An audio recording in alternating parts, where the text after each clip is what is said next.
Okay. So good evening, everyone. This is a meeting, Housing Committee meeting of Community Board 11, and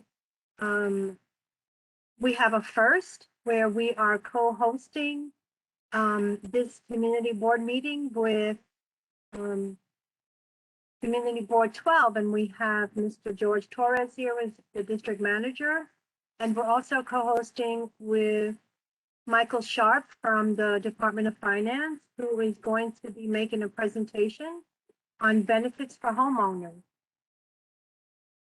George, did you want to say something before Michael starts?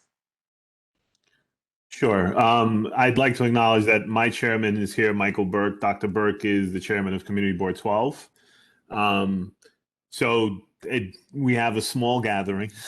So I would just say we should probably keep it as brief as possible. But I do want and appreciate everybody's time for tuning in and participating with us.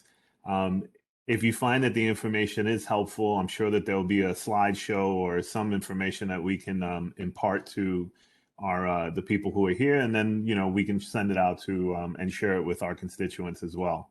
So if we ever do this in the future, maybe more people will be inclined to participate. Okay, good, great. Thank you so much. And before I forget, it's Tuesday, June 22nd, and the meeting did start at 6:05. Thank you so much. So I'm going to turn it over to Michael now. Well, good evening, and thank you for joining us. I'd like to thank Community Boards 11 and 12 for helping us to organize this and to put this information out in the community. We're going to be sharing information for homeowners and some things for individuals who are renters as well. As Hazel will share some of that for us right up the top. But I guess the overall goal for this evening is to empower those that are here with information, basically ways to save on property taxes. The last 15 months have been very difficult for everybody in a number of ways. So anything that we can learn that can help us to impact our bottom line as far as our expenses are concerned is helpful. And there are some things that the Department of Finance has in the way of benefit programs we think would be very useful to you. But before we get into that, I'm going to hand it back to Hazel so that she can tell you some very important information regarding relief and assistance for those that have been impacted by COVID and that are renters or landlords. Hazel? Great, thank you, Michael. So I'm just going to briefly talk about the emergency rental assistance program that was signed into law by Albany. And I did put in the chat the actual link that will take you to the Office of Temporary and Disability Assistance, which is the state agency that's going to be running this.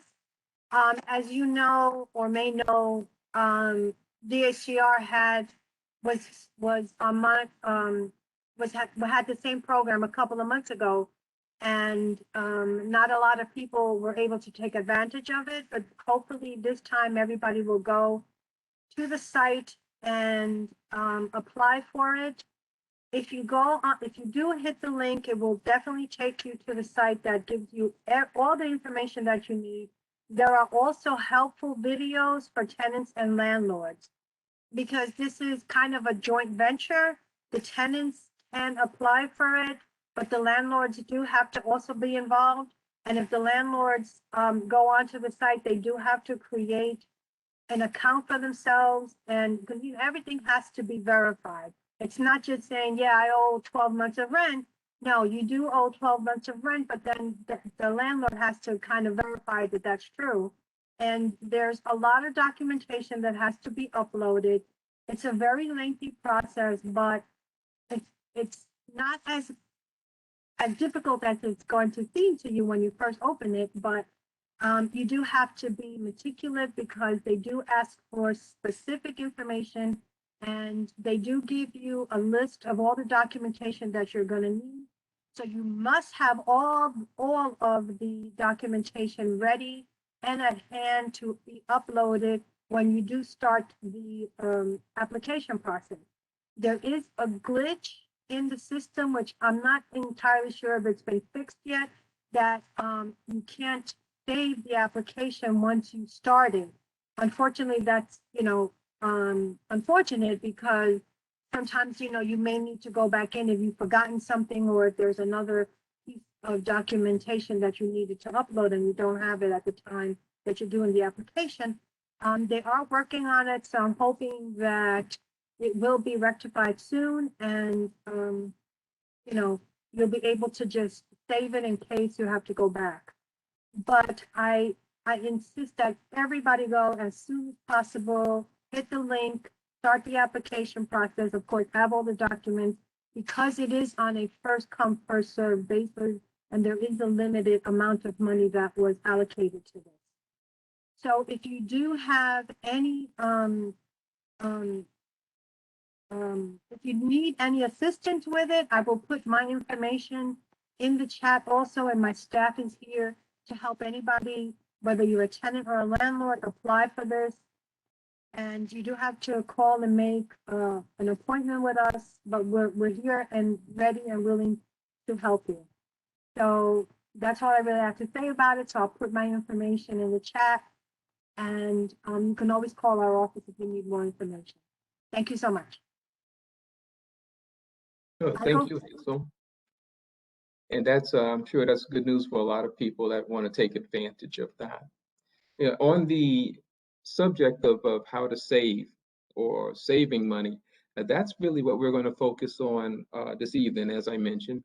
And we're actually going to try to cover three main areas. One, how to save money on tax exemptions or property taxes up front.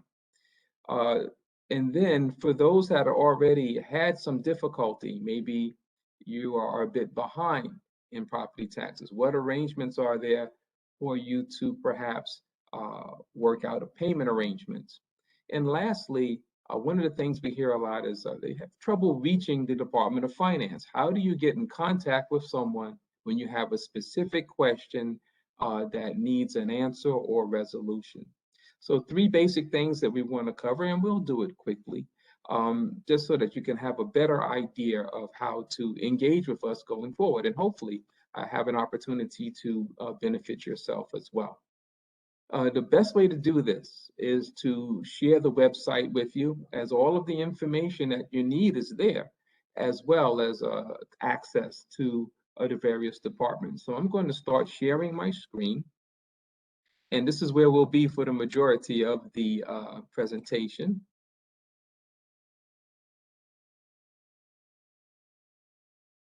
All right, now you should be seeing the Department of Finance website on your screen.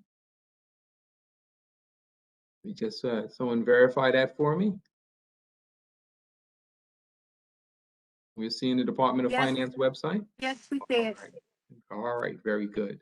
A couple of things to point out right at the outset. This is a huge website with a lot of information, but please don't let it be intimidating. Use the search bar. And today we're going to be talking about property tax exemptions. So if you came here and you didn't know how to go or where to go for property tax exemptions,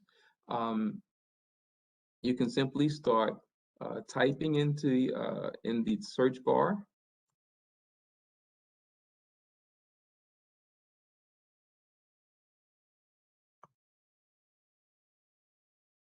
And here in the information comes up to you. This one is about commercial property tax exemptions. So let's try homeowner tax exemptions. Oh, as soon as we start typing the word home, we see the disabled homeowner and the senior citizens homeowner tax exemption come up. So the search bar is a great help to you. Also, there are a number of languages that the information here is translated into. So simply by going to the translate button, you can have this information in the language that you prefer, if it's something other than English.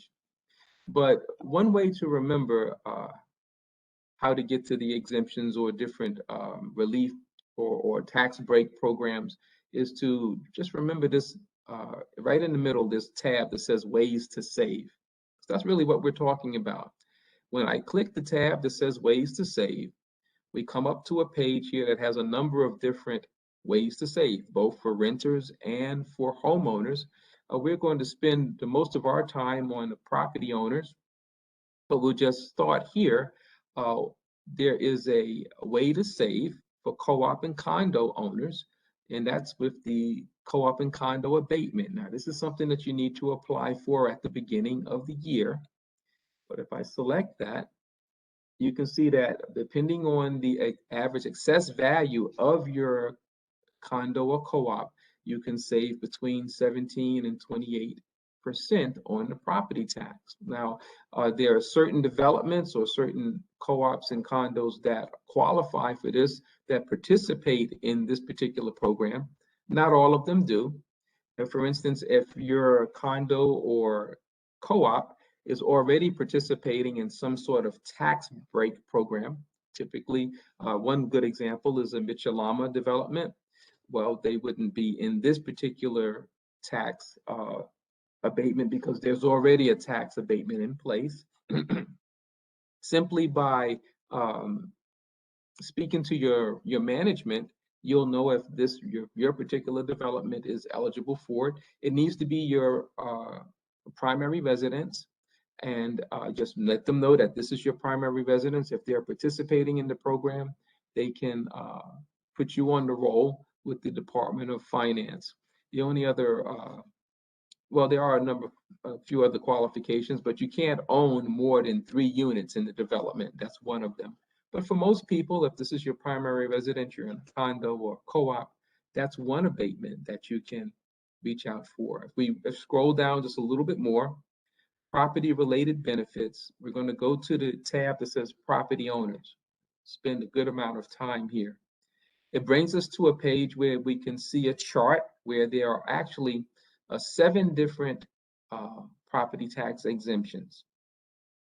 I'm going to hit this so it can become a little bit larger for you. We're going to go through these, and we'll just mention that in every case except one, this is for your primary residence.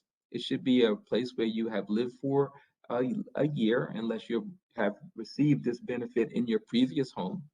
And you'll see that the exemption date or the deadline for signing up is March 15th. Now, you may say, well, we're well past March 15th. But if you're not a part of the program, we do encourage you to sign up and sign up early. You know, there's a rush of people that come and do it at the last minute, and some do miss the deadline.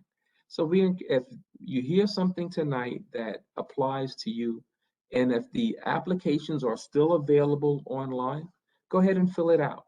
Here's one of the things that's an advantage. Many of us took well, our income for last year may not have been as high as it has in the previous years. And maybe last year's income would actually allow you to qualify for more of these benefits. So don't put it off until next year. If you hear something that applies to you, go ahead and apply. And with that in mind, let's look at the various programs that are available. We'll start with the STAR program. This is something that's administered by the state in most cases, and it's available to owners of houses and co-ops, condos, with an income of $250,000 or less. So many of us will qualify. If you don't have the exemption already and you're applying for the first time, you'll get it in the way of a credit. So instead of it lowering your property taxes, you'll get a check for about $300. Right next to that is something called Enhanced Star. And this is designed for seniors.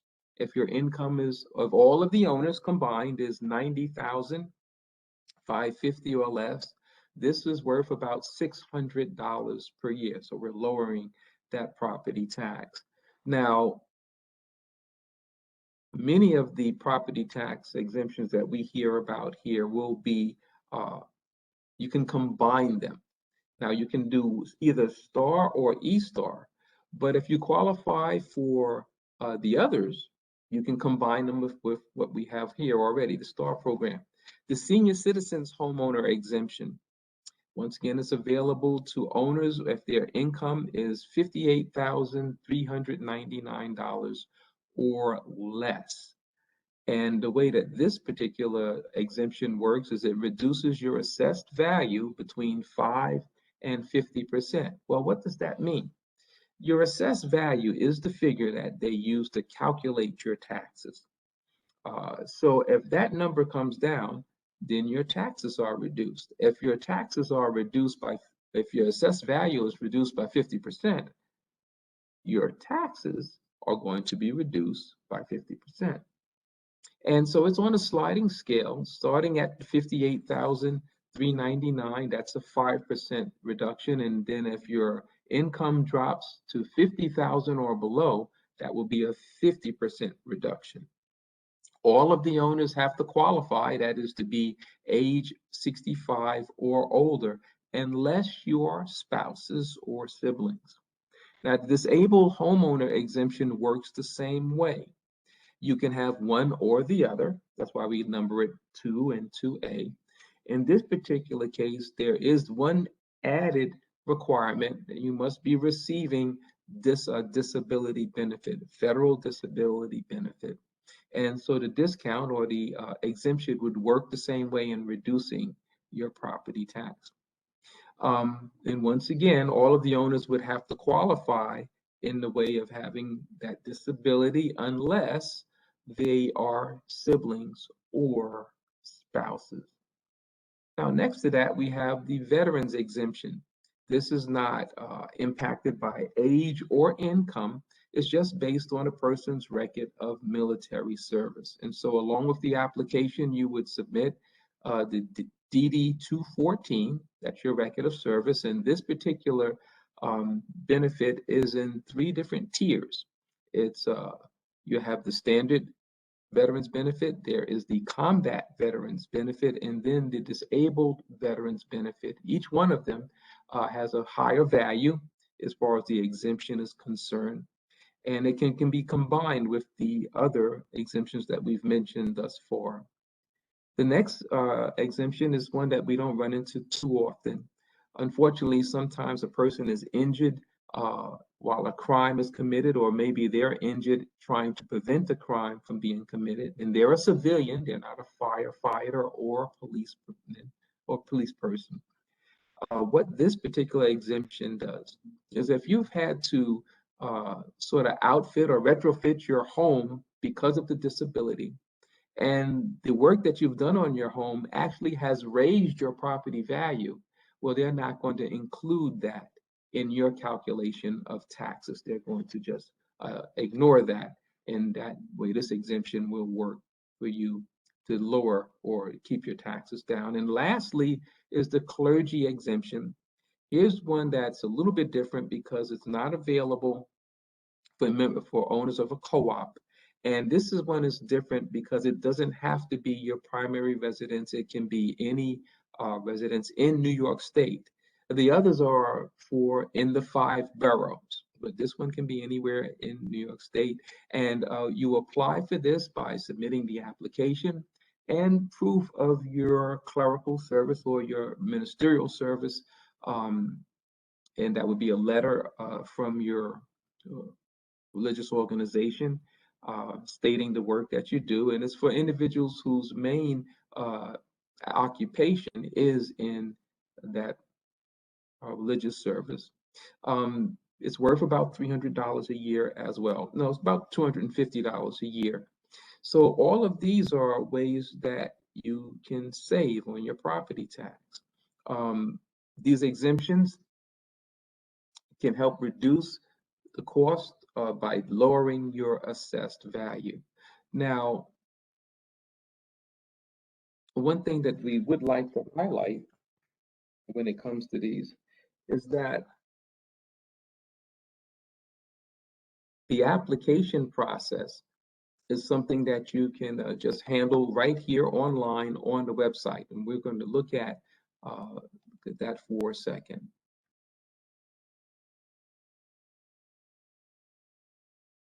Just go back here. see on this particular page, the exemptions are listed right underneath. So if you want more detailed information, it's right here on that same page. I'll go down here to the senior citizens homeowner exemption. And what we want to highlight is that sometimes you have questions about what these benefits are or how they work. There's a lot of detailed information here. So before reaching out to 311 or writing a letter, do the investigation. If you have the internet access or you have a friend that has internet access, you'll see that there's a lot of detailed information, frequently asked questions and the like, how to actually apply for the benefits. Let's take a look at the senior citizen benefit. And here we have the application process. You can do it online. You can also have the paper application. So let's look at that.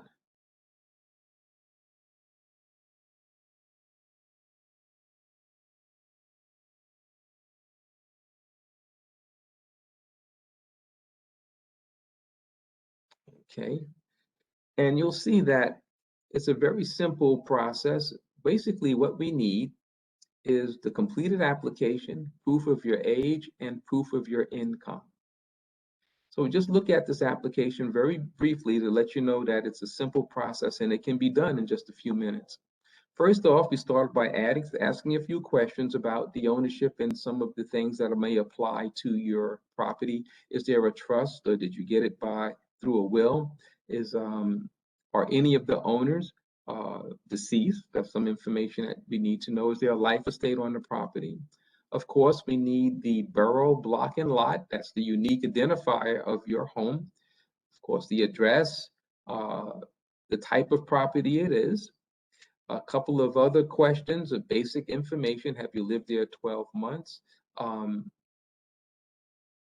Is it any part of the property used for commercial purposes? You'll get the names of the owners, their basic information here. We encourage everyone to use an email address because it enables us to reach you in another way. We can write a letter or we can send an email. We would like to know about their various owners and their relationships to each other. Are they siblings? Is this your primary residence? Do you own other residences? Maybe even in another state. We want the income, and you can do this by putting your best guesstimate here. You're going to provide us information that supports this. You don't have to pull out a calculator and do a complicated calculation, but just put your best guesstimate here. We're going to check. Of course, the owners would sign and date it. And this last page is just instructions for you. You can see that we're going to consider all these different types of income and when we're calculating the income. If any of these things apply, if there's a trust on the property or a life estate, we're going to need a copy of that. And that's it. That's the entire process. We have a YouTube video online about how to use the online process to submit that will and do the so you can do the online hold on a moment here.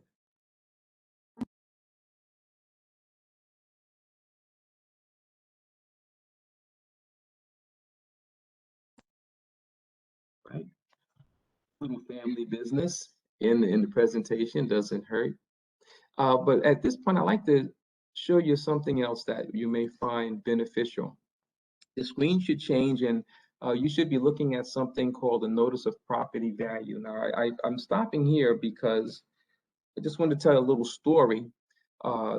Back before COVID, I had a family come to us and they were investigating some things about their property, and we got into the discussion about property tax exemptions.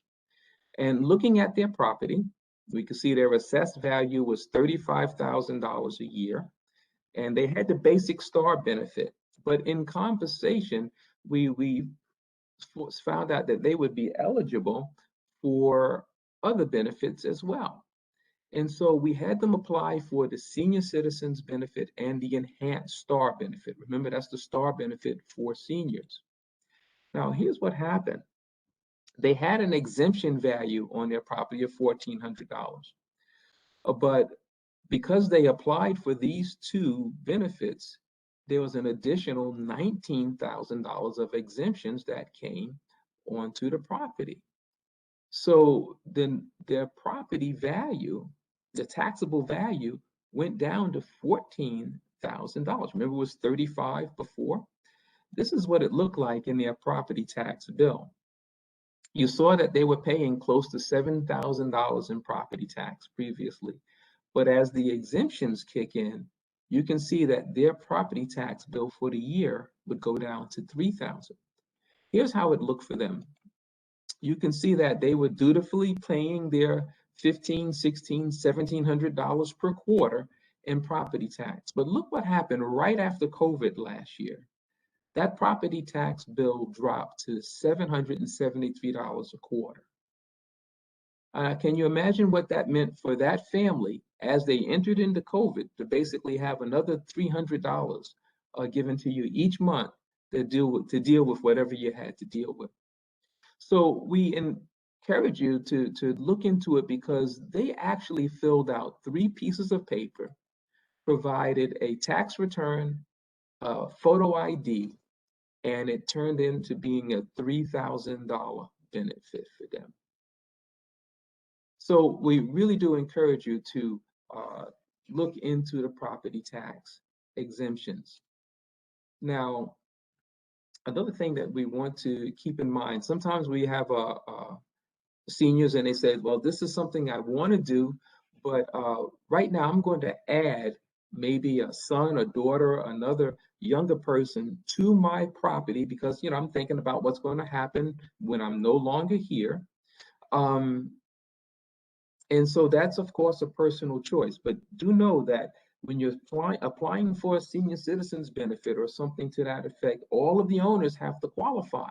So if you add a younger child or a younger family member as an owner, it may, in most instances, disqualify you from that benefit if it's based on age. You also have to consider their income. So we encourage individuals, we don't give out legal advice, but we do encourage, before you take a step like that, if you are eligible for one of these benefits, speak to someone that is an expert or experience with estate planning or with senior matters, legal advice, and so that you can structure the ownership of your home in a way that will enable you to still qualify for these benefits. Now we're going to go back to the home page, because some of us online here today, maybe you don't qualify for some of the exemptions. You're not a senior yet, maybe you're not a veteran, and you have a situation where you have tax indebtedness, and you need to work this out because the tax bills are always coming. Well, we'd like to just show you on the website, there are arrangements for various payment plans that you can look into. It's beyond the scope of what we can do here this evening, but we do want to show you the page so that you can have this as a point to start doing research. There are 2 programs that we want to tell you about. One is called the PTA program, and then there's another, we'll start there, which is the standard payment plan. Now,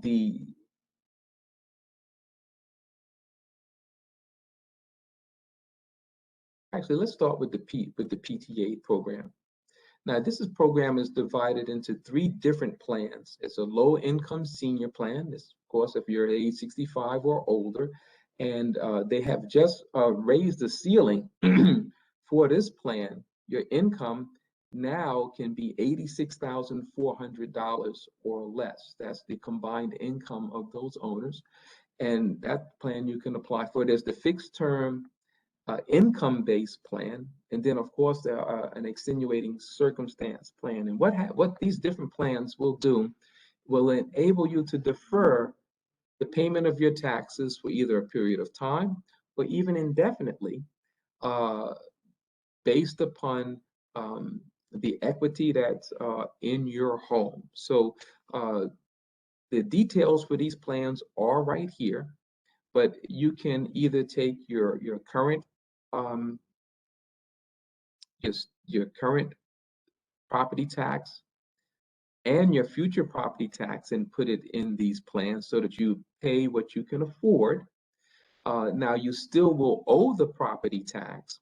They're just deferring the collection of it until the time that the property is sold or it changes hands.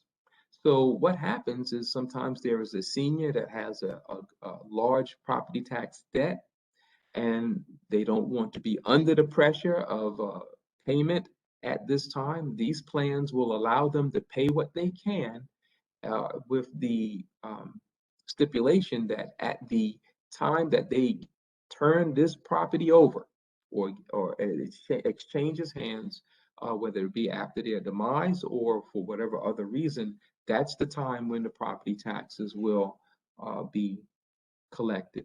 If you're not a senior, the fixed term income plan might be something that you would look at, because they will look at your income and base what you pay on that, a percentage of it. And even if you've had an extenuating circumstance like many have in the past year, the other plan, the ECI or extenuating circumstances plan, could work with you in a similar way of deferring your property tax payments. You'll still owe, there'll still be an interest incurred, but it's being put off to a later time where it can be paid or handled better by you. The standard payment plan is what you may be more familiar with. It's just an arrangement where you can go from 3 months to 10 years, arranging to pay your past indebtedness. So you would come up with a plan for the amount that you can pay each month until that amount is paid off. Now, with this plan, you still have to keep your current property taxes up to date. So you basically have two bills, but the past bill or the back taxes can be structured in a way that maybe it meets your circumstances a little bit better. The last thing that we want to talk about this evening is how to contact the Department of Finance. Now, there are a number of ways to reach out to us: online, phone, in person, or by mail. Let's talk about online and on the phone. Of course, you know you can reach us by calling 311. If you call between the hours of 8:30 and 4, you can ask to speak to a property tax subject matter expert, and they will transfer your call to a customer service department that can give you perhaps even more detailed information than our normal or regular 311 operator can. And that might be good for general questions, information. Maybe you're involved in the process and you want to know how to complete a form or what to do with a form, and that would be good to walk you through some processes. We do encourage, if it's general information too that you need, to use the resources here online. Most of your questions undoubtedly are answered here, and simply by searching under the various property tax exemptions, you can get the information you need. The other thing that we wanted to show you was the online option, because here, as we've been talking about ways to save, you can see that all of the different savings programs are here. Now, what happens when you select one of these? Well, it's going to open up a portal which will enable you to create an account. An account is basically a username and a password, an email address. And once you have this, you now can submit your question to the department that handles the particular matter or exemption that you have a question about. It's not going to a general information, it's to the various departments. You see here that there's a My Cases button. So every inquiry that you submit will be listed, and you can track it here. So the responses will come back to your email, and you can continue the conversation. You can even upload documents and proof, and it's an excellent way to get specific answers about your property and maybe an issue or question that you're dealing with. Here, property related inquiries, we have another helpful tool, and this shows you how to get in touch with various departments in the Department of Finance. You can see that if you can go here, it'll telling you how to reach the different departments, where to sign up for different questions and the like. And so this link also, there you go. Here where we're talking about payment plans, you can submit a question here. You can upload the actual paperwork here. If you have a question about a refund there, so you're not just asking general information, you're sending it to the individuals or the departments that do the work. And so we hope that this little overview of the Department of Finance is helpful and a way to start you on your way to saving on your property tax or other property related expenses. So at this time, we want to just pause to see if we have any questions, and we'll just pause sharing the screen for a moment.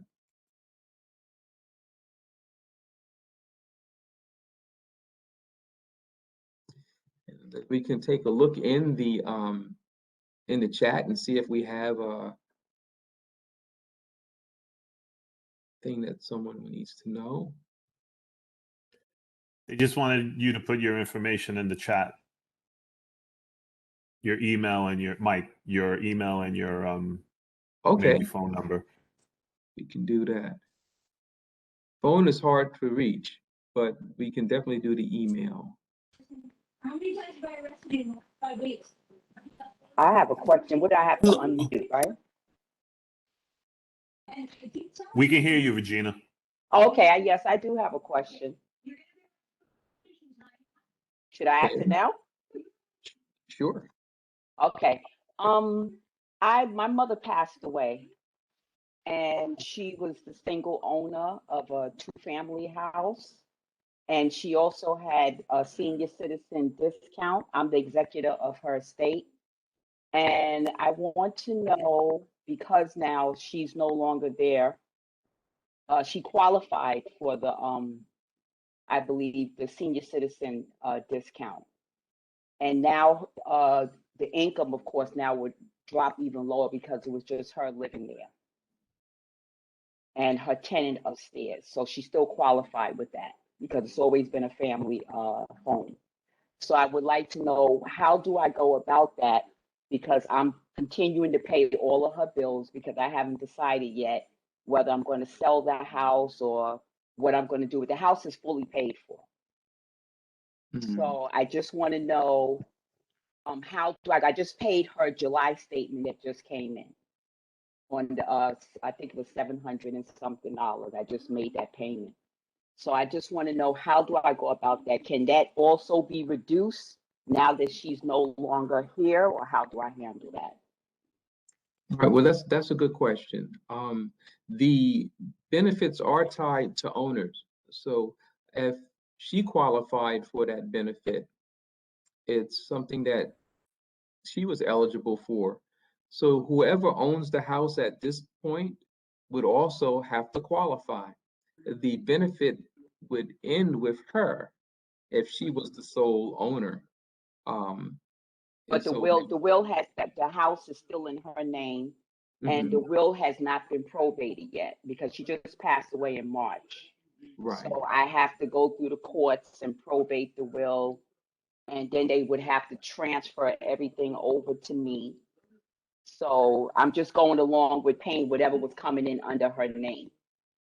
So. Yeah, you have, at some point you would, unless you qualify also for that exemption, you would, the usual process is you let the Department of Finance know that that person that qualified for the exemption is no longer there. And the reason why is because if you were to continue to pay the exempted tax or the lowered tax, when it's audited and they see that the original owner that has that benefit is deceased, they could look back to get the monies that were discounted from the current owner if they did not qualify for the exemption as well. So when those matters are settled, it'd be good that you let the Department of Finance know that that exemption should come off, because it will come off eventually. But Right. you don't want to be dealing with a Yeah, back. but I want to know, can I wait for the will to be probated and let the lawyer handle all of that? As far as I want to just leave everything the way it is, and then once that happens, once the will is probated, I don't care about them if they have to go back and retrieve money or whatever. I just want to know, can I just keep everything in her name exactly as it is and let the lawyer, because I'm going to go to a probate lawyer and let him handle all of that. Well, yeah, there's two different things. You know, the Department of Finance will only be concerned if the taxes are coming in. Right. So they're not, but there should be no harm in it as far as we're concerned with Right. that being, you leaving it the way it is. I can't speak beyond as far as the implications for ownership or whatever, but as far as the Right. tax picture is concerned, that would be fine. Just realize that it's possible that if depending on how this plays out and how long it runs, if you're still paying the exempted or the lower taxes based upon your mom owning it, there could be a balance due when the thing finally works out, Transfers. going Right. back to the time that she is passed. And my condolences on losing your mom. Okay. Thank you. Hello, Mr. Sharp. How are you? I'm fine, thank you. So my question is unrelated. Well, it's tangential to the discussion today. So last night I was watching John Oliver's show, and he did a really good expose piece on the PACE loan regulation programs. I don't know if you've heard of them. I am not familiar with the PACE loan. Okay, because he was speaking about that New York City is sort of getting ready to roll them out. At the property assessed clean energy loan program. I don't know if you've okay. And I just wanted to get a sense of, if New York City is going to be implementing these loan programs, is it going to be is there going to be oversight from either the state or federal government? Because from what he said is that this is basically just a loan, a $25,000 loan that's placed essentially as a lien against your home. And you can use the money to repair your roof, to get solar power, right? That's how it's couched. But what ends up happening is that many homeowners don't realize that their property taxes go up. And so to me, this is very concerning, especially with older homeowners who may not necessarily have the literacy skills, right, to understand these complicated contracts.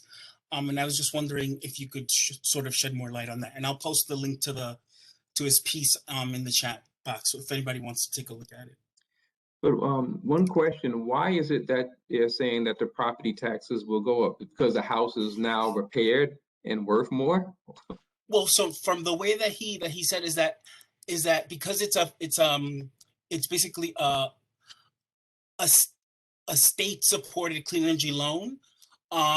What happens is that yes, they're seen as energy saving home improvements, right? Which are paid back through increases to property taxes.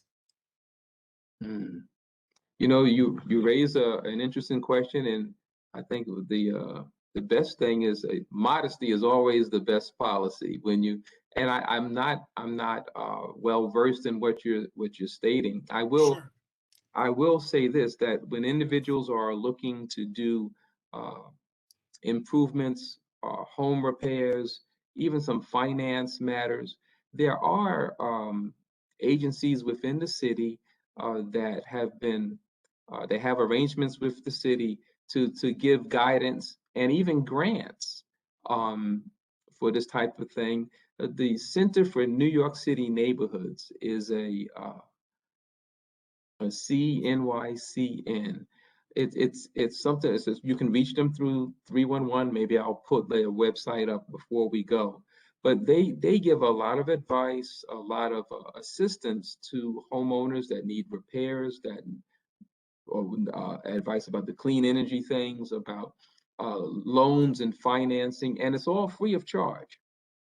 Great. And they can get help with legal advice, a whole a real array of things. So when people are thinking about taking, you know, those type of moves, look into some of the assistance that's available free of charge, some of the advice that's available. And I will see if I can get their website up and show you before we conclude. It's something that you can look at as well. But that Okay. matter with the other loans, I can't speak into detail about that. Okay. But I can look into it. Thank you so much. I appreciate it.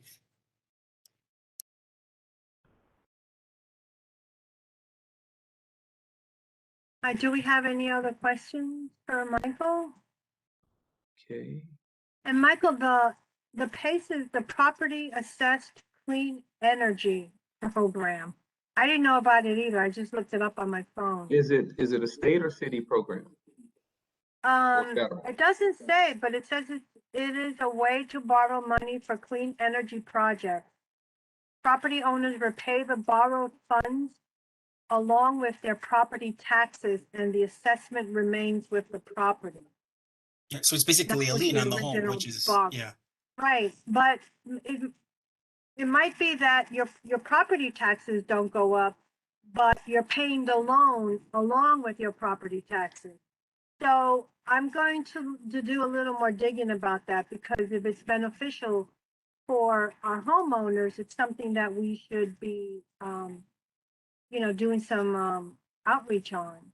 Well, because one of the things that was mentioned that's concerning is that the city, other cities have hired private companies to sort of go out and recruit homeowners, and so the individuals, the private companies that are doing this recruitment, right, aren't well versed or trained to speak with homeowners on issues related to going over contracts, right? And so many times individuals who don't understand what they're getting into, what they're signing, don't realize until it's too late that, right, they have a lien, a $25,000 lien on their home that, you know, their bank can just, you know, if they default on their mortgage payments, right, can just take the home away from them. I definitely would watch the clip that I posted on YouTube, because I'm very concerned. It's something that I think we should be very careful about and be mindful about if New York City adopts it. Thank you. All right, well, I certainly will do a little research on it. So thank you so much for bringing it up, and I will definitely look into that. Yeah, thank you, Sergio. No problem. Thank you. Okay, so I don't see any other questions in particular. I will. Tony B is asking if the presentation will be recorded and uploaded to YouTube. Yes, those are my intentions. I am recording it, and normally what I do with my housing committee meetings is I do post them on YouTube. So I will definitely do that, and somehow we will put the information in the Community Board 11's Facebook or social media or something. I don't have anything to do with that, but it will definitely be posted somewhere. Well, once again, to you and to George, Community Boards 11 and 12, thank you so much for having me this evening. We hope the information has been beneficial.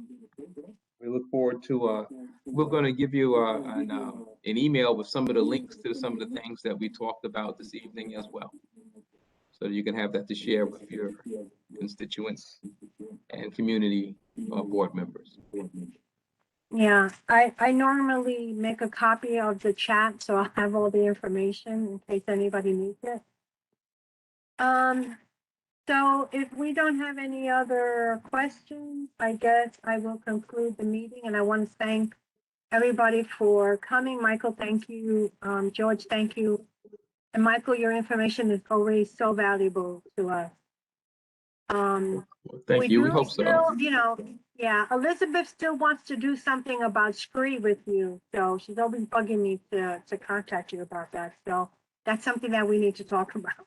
Okay, no, that's absolutely. We can definitely do that as well. Yeah. Thank you, Hazel, for your stewardship, and thank you, Michael, once again for all your professionalism. Well, thank you too, and to all, have a good evening. And we look forward to seeing you in the next one. Yes, thank you so much. Great. Good night, everyone. Good night. The meeting has officially ended at 6:56. Have a good night, everybody. Good night.